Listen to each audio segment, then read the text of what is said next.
네, 우리 서로 축복하며 인사합시다. 사랑합니다. 축복합니다. 반갑습니다. 네, 너무 반갑습니다. 네, 우리 예배당에 계신 분들도 환영합니다. 반갑습니다. 축복합니다. 축복합니다. 네, 우리 이한이가 이렇게 또 성경 말씀 너무 예쁘게 잘 읽어줬네요. 우리 정명심 성도님 함께 우리 엄마하고 아들하고 잘 읽어줬어요. 우리 감사의 박수 드립시다. 고맙습니다. 네. 우리 이한이 사랑하고 축복합니다. 네, 올해 여름 성리학교 주제가 뭔지 기억하시나요?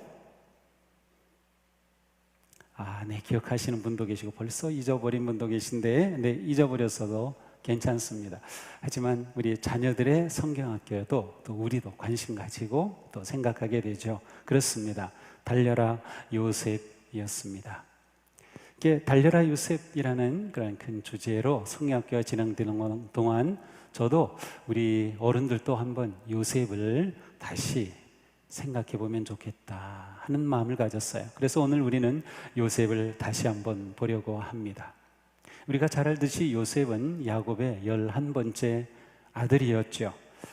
요셉은 특별히 야곱이 사랑했던 그러한 아내 라헬의 첫 아들이기에 이 야곱은 특별히 요셉을 아주 다른 아들보다 더 편애하여 사랑하였습니다. 아버지의 아주 특별한 사랑을 받았죠. 그것이 아예 눈으로도 그냥 다 드러났습니다. 다른 아들들은 땀 냄새 나는 작업복을 입고 양을 치는 동안 아버지는 요셉에게 채색 옷, 고운 비단옷처럼 아름다운 옷을 입혀서 집안에 머물게 하곤 했습니다. 그러나 이러한 부모의 편애는 언제나 자녀들 사이에 갈등을 불러오게 마련입니다. 요셉은 아버지의 편애로 형들의 미움을 받게 되죠. 게다가 눈치도 없이 요셉은 허구한 날 자기가 꿈을 꿨다고 하면서 꿈 자랑을 막 합니다. 또한 형들이 무슨 일을 잘못하면 아버지에게 그냥 그대로 다 일러 바치곤 합니다. 그러니 요셉은 형들에게 아주 미운 털이 단단히 박혔습니다.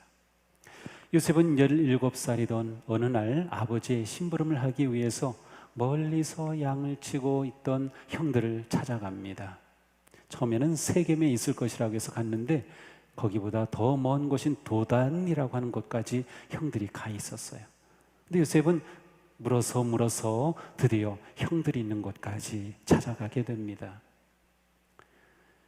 형들은 저 멀리에서 다가오는 요셉을 보자마자 아주 나쁜 생각을 하게 되었습니다.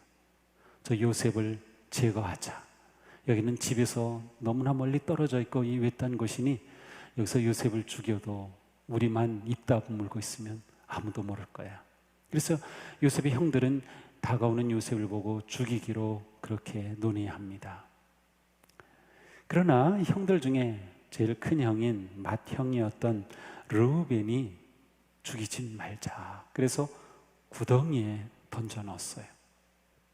그가 입고 있던 고운 채색 옷은 다 벗기고 아마도 알몸으로 던져 넣었을 겁니다.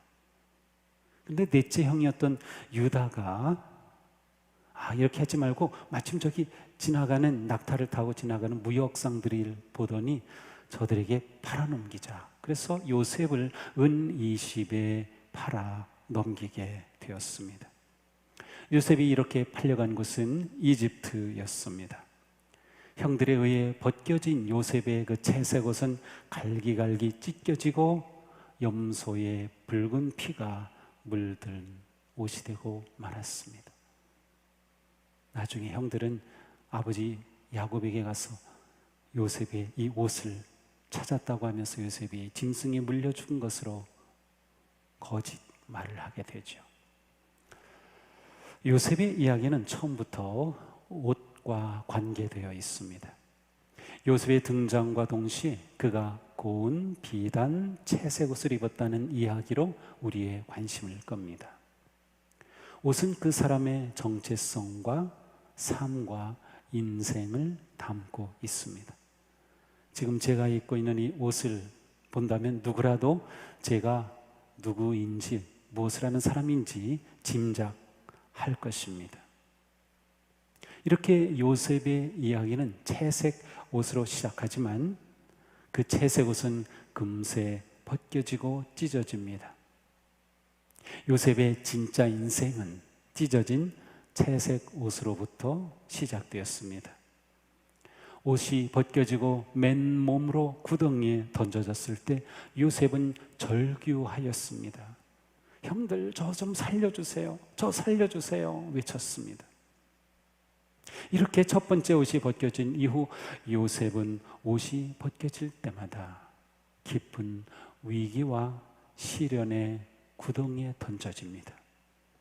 창세기는 요셉이 울던 때를 7번이나 기록하고 있습니다. 요셉의 인생은 눈물로 얼룩졌습니다.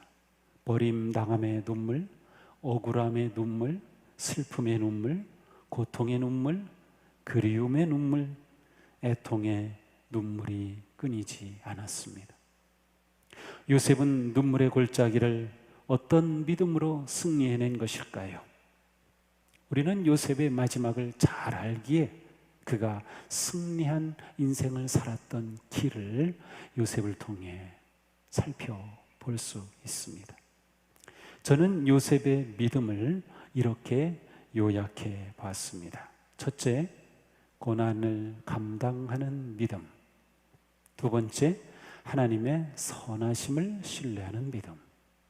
세 번째, 하나님의 약속과 유업을 소망하는 믿음입니다. 요셉이 보여주는 가장 중요한 점은 그는 모든 시련을 통과했다는 점입니다.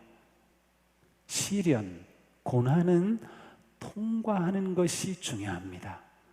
요셉이 시련을 마주한 모습을 가만 살펴보면 그는 자신에게 다가온 시련을 그대로 다 받아들입니다. 비록 그는 울부짖고 절규하였지만 자신에게 다가온 시련을 피하지 않고 그대로 담담하게 통과했습니다. 절망과 고통과 슬픔과 애통에도 불구하고 그는 고난의 길을 감당하였습니다. 요셉은 채색 옷이 벗겨진 이후 이집트로 가서 무슨 옷을 입었을까요? 노예의 옷을 입었습니다. 이집트에서 버림받은 삶을 시작했습니다. 하지만 워낙 성실한 요셉인지라 그는 보디발이라는 경호대장의 집에서 인정받게 되고 그 집안의 가정 총무가 되었습니다. 이번에는 그의 노예의 옷이 벗겨지고 총무의 옷을 입었습니다. 그만하면 성공한 인생이죠. 그러나 이 옷은 오래가지 못합니다. 보디발의 아내의 유혹을 물리치는 순간 그 총무의 옷은 벗겨졌고 이제는 죄수의 옷을 입고 감옥 깊은 구덩이에 떨어졌습니다. 그러나 감옥에서조차 같은 죄수들을 상담해주고 그들에게 조언해줄 만큼 요셉에게는 다른 사람들에 대한 감화력 그리고 신뢰감을 주는 성품이 있었습니다. 우리는 이러한 요셉의 이야기를 쭉 읽어보면서 요셉은 그 어디에서도 하나님을 원망했다거나 형들에게 앙심을 품었다거나 자신에게 해를 준 사람에게 원수를 갚았다는 이야기는 전혀 없습니다. 물론 그의 감정의 동요와 억울함과 슬픔의 눈물은 보이고 있지만 그는 그 고난에서 도망치려 하거나 누구를 원망하거나 비난하지 않았습니다. 요셉은 꿈꾸는 자였지만 사실 그의 인생에 꿈은 보이지 않았습니다. 시련과 고난의 연속이었습니다. 그러나 요셉은 계속되는 시련을 묵묵히 감당하였습니다. 여기서 중요한 것을 우리는 보게 됩니다. 그것은 바로 꿈은 시련을 먹고 자란다는 것입니다. 꿈은 눈물을 머금고 자랍니다. 꿈은 고난 속에서 피어납니다. 비전은 역경을 통해 성취됩니다. 시련을 통과하고 감당하지 않는다면 꿈은 악몽이 되고 말 것입니다. 요셉은 이것이 하나님께서 자신을 만들어 가시는 방법이라는 것을 미처 알지 못했지만 그는 고난의 긴 터널을 묵묵히 통과하고 감당했습니다. 버림받음, 굴욕감, 슬픔, 유혹, 거짓, 비난, 수치, 정죄, 당함, 오해, 감옥, 캄캄함, 마음의 상처 등 이 모든 일을 감당했습니다. 사랑하는 성도 여러분, 이것이 고난 중에 믿음이 작동하는 방식입니다.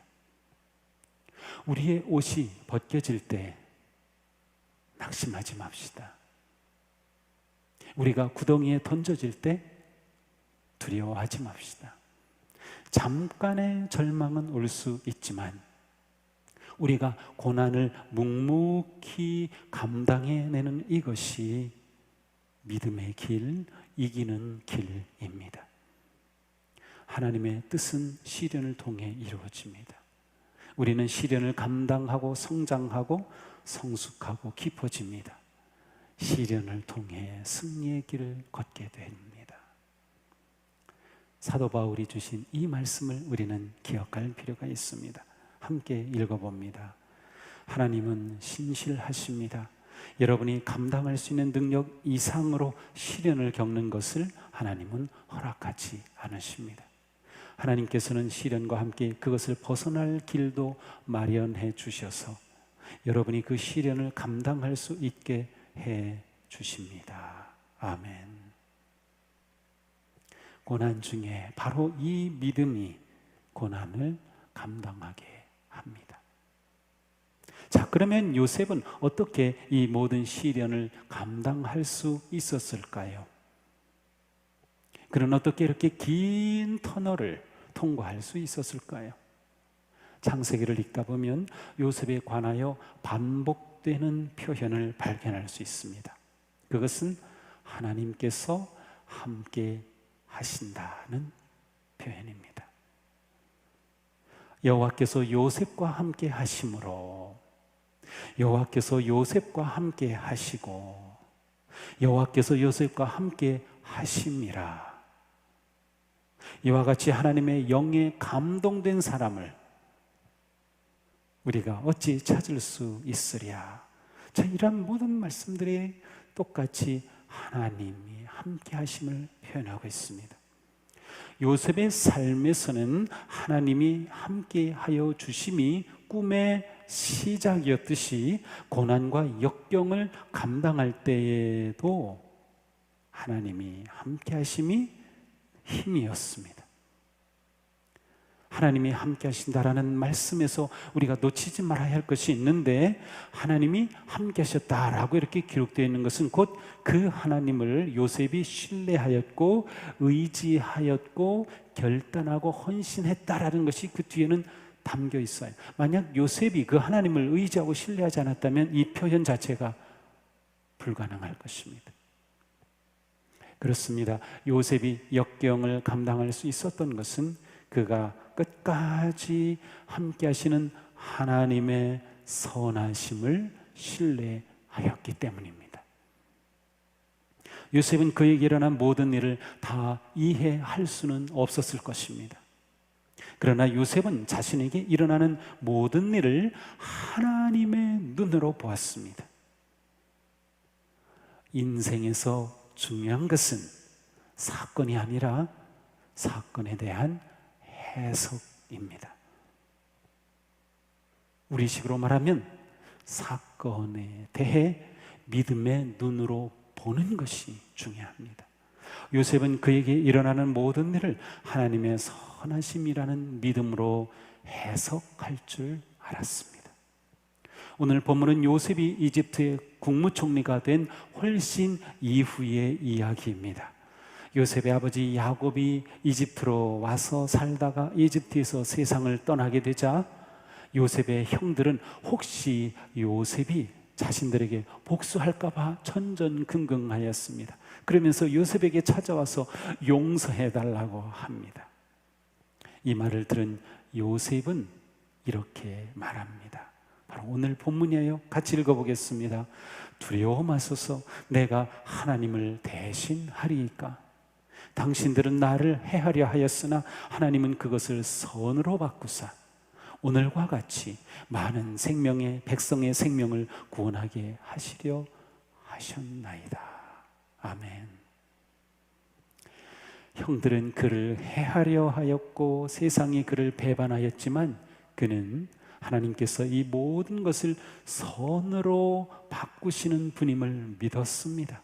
이것이 요셉의 위대한 믿음입니다. 믿음의 사람은 모든 것을 선으로 바꾸시는 하나님을 신뢰합니다. 믿음의 사람은 사건과 환경에 매이지 않습니다. 그 모든 것을 통해서 선을 이루시는 하나님을 끝까지 신뢰하고 의지합니다. 사도 바울도 말씀합니다. 함께 읽겠습니다. 우리는 하나님을 사랑하는 사람들, 곧 하나님의 뜻대로 부르심을 받은 사람들에게는 모든 일이 서로 협력해서 선을 이룬다는 것을 압니다. 바울도 요셉과 똑같은 믿음이 있었습니다. 하나님께서 행하신 가장 큰 선은 이스라엘 민족을 세우시고 그들을 보존하시는 것이었습니다. 요셉은 하나님이 이스라엘 민족을 키우시고 보호하시고 세상을 구원하시기 위해 택하신 종이었습니다. 그리하여 요셉에게 일어난 모든 일은 유익한 일이 되었습니다. 하나님의 사람은 언제나 하나님의 신실하심과 선하심, 그 사랑을 의지합니다. 어떤 상황 속에서도 하나님의 선하심을 신뢰합니다. 시편 13편에서 다윗은 고백합니다. 나는 오직 주의 사랑을 의지하였사오니 나의 마음은 주의 구원을 기뻐하리이다. 아멘. 우리는 어떤 상황과 고난과 역경 중에도 하나님의 사랑을 의지해야 합니다. 하나님의 선하심을 신뢰합시다. 모든 일을 하나님의 선하심의 눈으로 봅시다. 하나님께서 우리의 삶에서 일어나는 역경과 시련과 아픔과 고통, 그 모든 일을 선으로 이루어 가심을 믿고 굳게 서서 시련을 감당해내기를 축복합니다. 요셉이 마지막에 입은 옷은 무슨 옷일까요? 자, 채색 옷으로 시작했어요. 노예 옷을 입었어요. 매니저 옷을 입었습니다. 또 감옥에서 죄수의 옷을 입었습니다. 그리고 마지막에 국무총리의 총리 대신의 옷을 입었어요. 그는 이렇게 계속 옷을 갈아입었습니다. 이것이 끝일까요? 아닙니다. 창세기는 이렇게 끝납니다. 요셉이 110세에 죽으며 그들이 그의 몸에 향재료를 넣고 애굽에서 입관하였더라. 요셉이 마지막에 입은 옷은 어떤 옷일까요? 그렇습니다. 요셉이 마지막에 입은 옷은 수의입니다.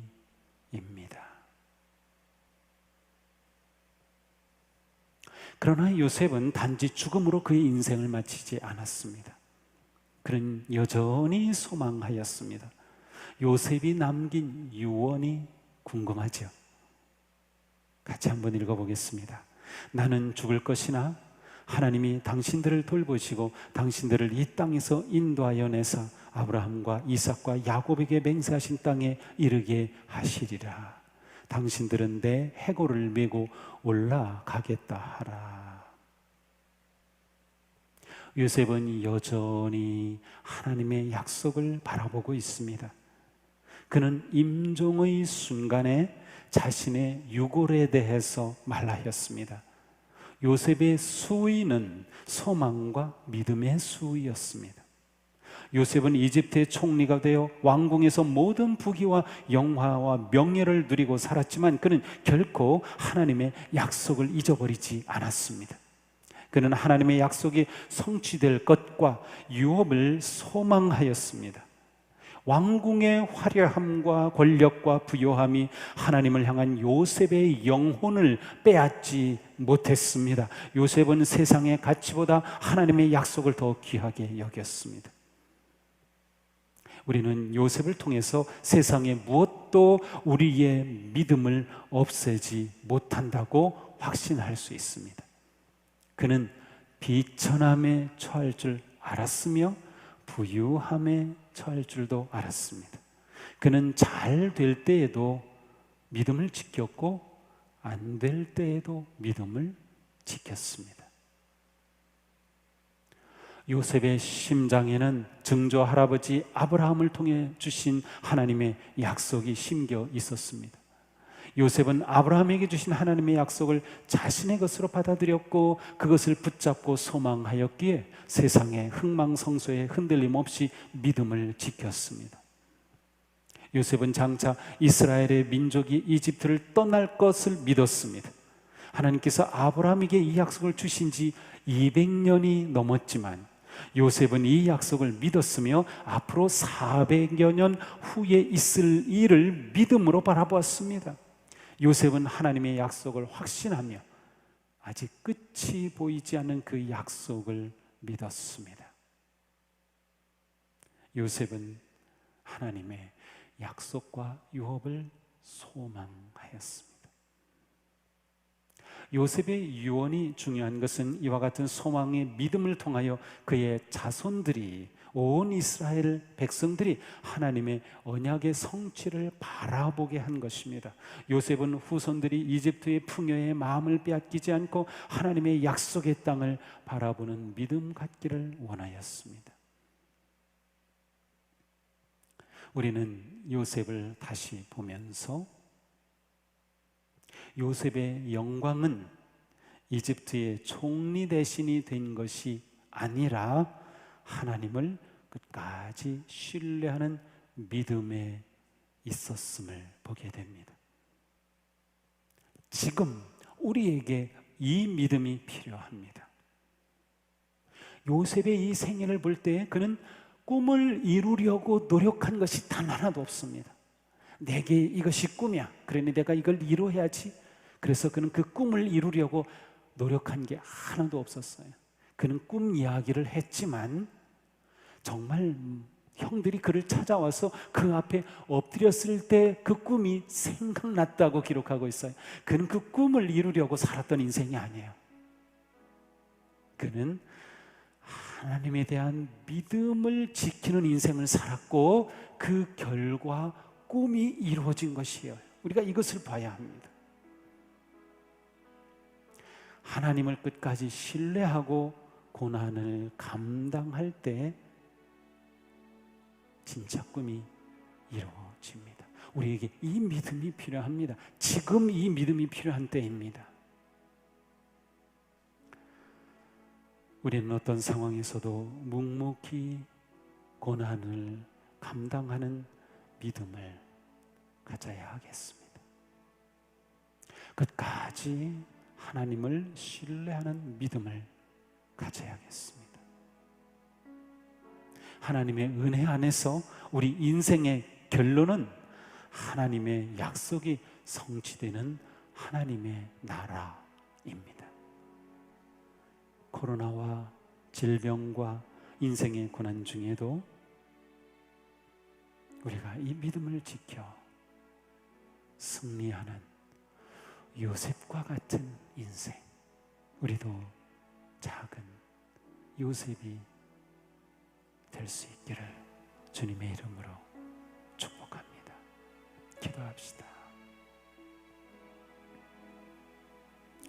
주님,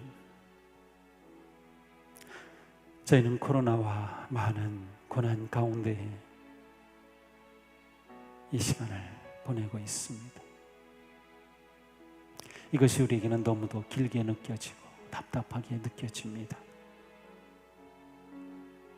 그러나 오늘 저희들은 요셉을 보면서 그 무엇도, 그 어떠한 것이라도 우리를 사랑하시는 하나님의 은혜 안에서 하나님의 선하신 열매가 될 수 있음을 바라보게 됩니다. 주님, 저희가 이 고난 중에도 믿음을 지키게 하여 주옵소서. 선하신 하나님을 끝까지 신뢰하게 도와주시옵소서. 우리의 승리는 하나님에 대한 끝없는 신뢰와 믿음에 있음을 저희들이 깨달았으니 이 믿음 지켜내는 그렇게 승리하는 우리가 되게 하여 주옵소서. 예수님 이름으로 기도합니다. 아멘.